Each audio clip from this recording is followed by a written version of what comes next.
आणि बुलेटिनच्या सुरुवातीलाच अतिशय महत्त्वाची आणि मोठी बातमी, माळेगाव कारखाना निवडणुकीची मतमोजणी सुरू आहे आणि आता अजित पवार गटानं जल्लोष सुरूही केलाय। अजित पवार गटाचे निळकंठेश्वर पॅनलचे उमेदवार नितीन कुमार शेंडे हे 1153 मतांनी विजयी झालेले आहेत आणि प्रत्येक टप्प्यावरती अर्थातच अजित पवार गटाचे एक उमेदवार विजयी होत आहेत। अधिक माहिती या संदर्भात घेणार आहोत। राहुल कुलकर्णी आमचे प्रतिनिधी आपल्या सोबत आहेत। राहुल, अपेक्षेप्रमाणे अजित पवार गटाला यश मिळताना पाहायला मिळते, काय अधिक माहिती?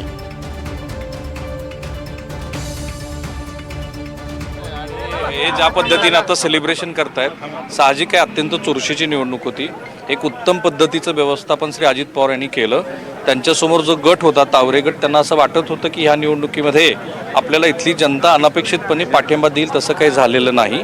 त्यांचे 4 उमेदवार पुढे आहेत, परंतु 17 जागेवरती अजित पवार यांच्या गटाचे उमेदवार पुढे थोडंसं मागे सरका आणि साहजिक आहे त्यांचा उत्साह असणं। जरा घोषणा आपण महाराष्ट्राला ऐकूया, काय घोषणा होते तुमच्या?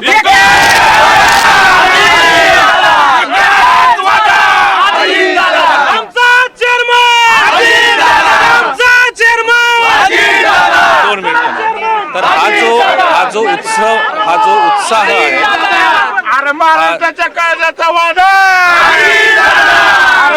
आता आपण जरा या कार्यक्रमाचा हा विजय हा उत्तम नियोजनाचा आहे, त्यांच्याबद्दल लोकांनी विश्वास दाखवलाय की आणखी काय? आम्हाला ज्या अर्थी एवढा 21-0 असाच कौल लागणार आहे। 21-0 100% 21-0 सर, तुम्हाला परवा पण बाईट दिली त्यावेळेस पण सांगितलेलं की लोकांचा विश्वास दादांच्या नेतृत्वावर पूर्ण आहे।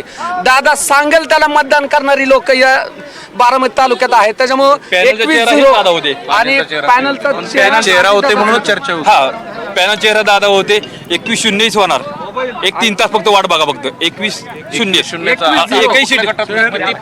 माळेगाव गटातून 3ही उमेदवार विजयी झालेले आहेत। बाळासाहेब बावतावरे, शिवराजराजे जाधव आणि राजेंद्र गुरुंगले। आणि दादा हे महाराष्ट्राच्या काळजाचा विषय, त्यामुळे 21-0 होणार आणि दादा चेअरमन 1,01,000% होणार। आणि आता भाव किती देणार दादा? महाराष्ट्रातला एक नंबर भाऊ हा दादा आहे। पण असं आहे की ह्या निवडणुकीमध्ये तरी सुद्धा निवडणूक चुरशीची झाली, चुरशीची झाली निवडणूक चुरशीची झाली, पण गेल्या वेळेस पेक्षा जास्त लीड पडले। गेल्या वेळेस साधारण 300 ते 500 मताचं लीड होतं, आता 500 ते 1500 मताचं लीड पडले। 2000 पुढे गेले, 2000 पर्यंत। पण ही कशाची जादू आहे? ही जादू दादा पूर्णपणे दादांची जादू आहे। या प्रज्ञा, ह्या सगळ्या याच्यामध्ये हे जे तरुण चेहरे दिसत आहेत ना, या तरुण चेहऱ्यांचं एक दादा जे बोलतात तेच करून दाखवतात। आणि अजून एक घोषणा काय, ताईच्या नावाची पण मी ऐकली, काय हा सुसंस्कृतपणा आहे की एवढा विजय मिळवल्यानंतर सुद्धा ते उत्तम पद्धतीनं सेलिब्रेट करतात। आणि सगळीकडे बघा ना, जो काही गुलाल असेल, जे सेलिब्रेशन आहे, फटाके जोरात त्यांनी फोडलेले आहेत। नाद नाही करायचं, कोणाचं नाद नाही करायचं, दादाचा नाद नाही करायचा। आता भाव किती देणार विचारतील? राज्यात एक नंबर ते म्हणत होते ना, किस फाटून आता पोत फाटून पैसे घ्यायचं, दादाकडून नाद नाही करायचा। आता तुम्हाला सगळ्यांना हा प्रश्न आवडणार नाही तरी विचारतो, या निवडणुकीमध्ये लक्ष्मी दर्शन खूप झालंय। विरोधकांनी आरोप पूर्ण केले ते लक्ष्मी दर्शनचं, तर बिलकुल नाही, बारामतीचं वाटत होईल। बारामतीत असं कधी काय घडत आपल्या माळेगावच्या सभासद स्वाभिमानी, तो पैसे घेणारच नाही। तुम्ही आता पैसे घेऊन जा, तो काय पैसे घेईल का? पण विरोधी पक्षाने ते सांगितलं की माळेगावचा सभासद स्वाभिमानी, तर पैसे कोण घेईल? आपण बोलूया, आणखी निकाल लागायचा, पण हे सेलिब्रेशन जोरात सुरू आहे, तुम्ही बघत असाल तर। आणि साहजिक आहे, कारण ज्या पद्धतीनं स्वतः ही निवडणूक अजित पवार यांनी लढली, ते स्वतः चेअरमन पदाच्या निवडणुकीमध्ये उमेदवार झाले आणि त्यामुळे या निवडणुकीमध्ये रंग भरला गेला होता। त्यांच्या समोरचा जो गट आहे, तो त्यांच्या समोरचा गट सुद्धा उत्साहामध्ये होता। आणखी काही लोकांशी आपण जरूर बोललं पाहिजे। तुम्हाला आवडणार नाही हा प्रश्न, पण दादा कसे जिंकले त्याच्यामध्ये 3-4 गोष्टी आहेत। तुम्ही परवा दिवशी मतदानाला माळेगावच्या केंद्रावरती म्हटलं होतं, आम्ही तिथं म्हटलं की 21-0 होईल, तर त्यावेळेस तुम्ही त्या ठिकाणी हे सांगितलेलं आम्हाला किंवा मी मतमोजणीच्या ठिकाणी मी असणार आहे त्यावेळेस बघू। तर ही आज सुरुवात झालेली आहे। झिरो 21-0 नाही तुमच्या झाल्याशिवाय आणि प्रज्ञा यांच्या बरोबरच अजित पवारांचा पण आत्मविश्वास किती वाखाणण्याजोगा आहे बघा, की स्वतः राज्याचे उपमुख्यमंत्री आहेत. त्यांना याची कल्पना होती की ह्या निवडणुकीमध्ये आपण आलो तर याची चर्चा होणार. ती चर्चा झाली, पण उत्तम नियोजनामध्ये त्यांनी ती जिंकली. बरोबर ना? बरोबर. पण त्याच्याबरोबर वेगळा एक मुद्दा चर्चेत आहे, ते म्हणजे लक्ष्मी दर्शन खूप झालं मत. लक्ष्मी दर्शन हा चुकीचा, विरोधकांचा चुकीचा आरोप आहे. आज अजितदादा राज्याचं नेतृत्व करतात. ते बारामती तालुक्याला माहिती आहे विकास कामांच्या बाबतीत त्यांचं धोरण काय आहे. आणि माळेगाव कारखान्याचे जे 20,000 सभासद आहेत त्या सभासदांना हे माहिती आहे की माळेगाव कारखान्याचा जर विकास करायचा असेल तर अजितदादां चेअरमन तिथं झाले पाहिजेत. ह्या हिशोबावर वय म्हणून बघतो हा प्रश्न विचारतो की ही निवडणूक ही शरद पवारांची ह्या तालुक्यावरती असलेली पकड पूर्ण ढिली करणारी आहे. दादांची पकड घट्ट करणारे आहे. चतुर आहेत का रे? दादांची पकड घट्ट करणारे आहे. कारण दादांचं सर्वसामान्य सभासदाशी नातं आहे, सर्वसामान्य नाळ जोडलेले आहे. आणि सभासदांना, दादांना माहिती की सभासदांना काय पाहिजे वा, वा, त्या जोरात चाललंय हिशोबाने celebration. त्यांनी हे केलेलं आहे. हं.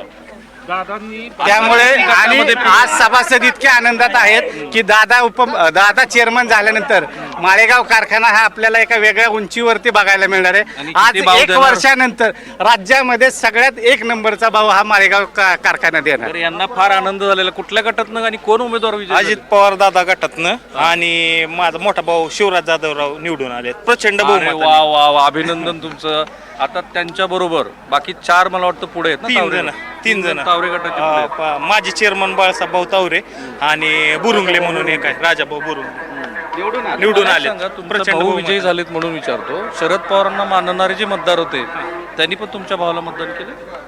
नाही काय सांगता येणार नाही त्यांचं, पण आमच्या अजितदादाचे जे काय होते ना मतदान सगळं पूर्णपणे बहुमताने आमच्या बाजूने. मी तुम्हाला हा पुन्हा प्रश्न विचारतो. स्थानिक स्वराज्य संस्थांच्या निवडणुका लगोलग होणार आहेत, बरोबर? या निवडणुकीचा तसा तालुक्यात काय परिणाम होईल, जिल्ह्यात काय परिणाम होईल, राज्यात काय? कारण आता आज या तुम्ही जसं म्हणताय स्थानिक स्वराज्य संस्थेच्या निवडणुकीच्या संदर्भात, तर त्या निवडणुका सुद्धा अजितदादांच्या नेतृत्वाखाली प्रचंड मोठ्या प्रमाणात राष्ट्रवादी काँग्रेस पार्टीचे उमेदवार निवडून येतील. कारण दादांकडे एक धोरण आहे की विकास कामांच्या पाठीमागं विकास कामं उभी करायचं एक त्यांचं विजन आहे. त्या विजनला अनुसरून संपूर्ण बारामती तालुका, पुणे जिल्हा स्थानिक स्वराज्य संस्थेत राष्ट्रवादी काँग्रेस पार्टीला प्रचंड प्रमाणात हे करणार, निवडून देणार. चेअरमन म्हणून खरोखर वेळ देऊ शकतील का? 100% दर आठवड्याला चेअरमनला काय रोज तिथं बसून काम नसतंच आहे. ज्यावेळेस मिटिंग आहेत बाकीच्या आहेत आणि यंत्रणा ही सगळी प्रशासकीय यंत्रणा चालू होत असते. चेअरमनला प्रशासकीय धोरणांचे जे काही निर्णय असतात त्यासाठी दादा अवेलेबल या आहे. प्रश्नाचं उत्तर दिलं नाही. तुम्ही मला सांगा की ह्या निवडणुकीमुळे शरद पवारांचा ह्या मतदारसंघावरती असलेली जी पकड आहे ती ढिली झाली का? दिल्ली जारीच म्हणावं लागेल. बरं. पण त्यांच्या गटाला मला वाटतं काहीच मतं. एक शरद पवार गटाला किती मतं मिळाली?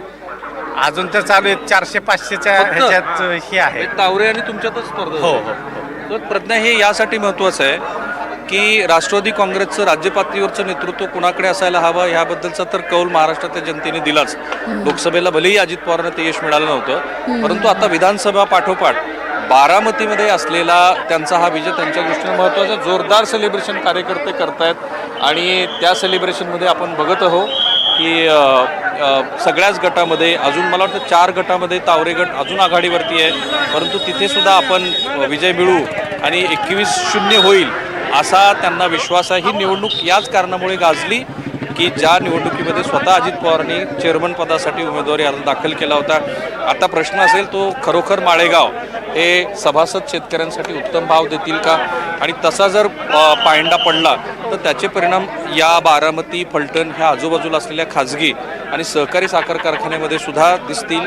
उत्तम भाव मिळावा अशीच शेतकऱ्यांची अपेक्षा असणार आहे आणि त्या अपेक्षेला ह्या विजयानंतर कसं ते बघतात, त्याकडं किती भाव शेतकऱ्यांना मिळतो हा महत्त्वाचा मुद्दा आहे. पण अजित पवार यांची पकड, उत्तम नियोजन आणि सगळ्यात महत्त्वाचं म्हणजे त्यांच्यावरती बारामतीकरांचा पुन्हा पुन्हा दिसणारा विश्वास तो दिसून आलाय.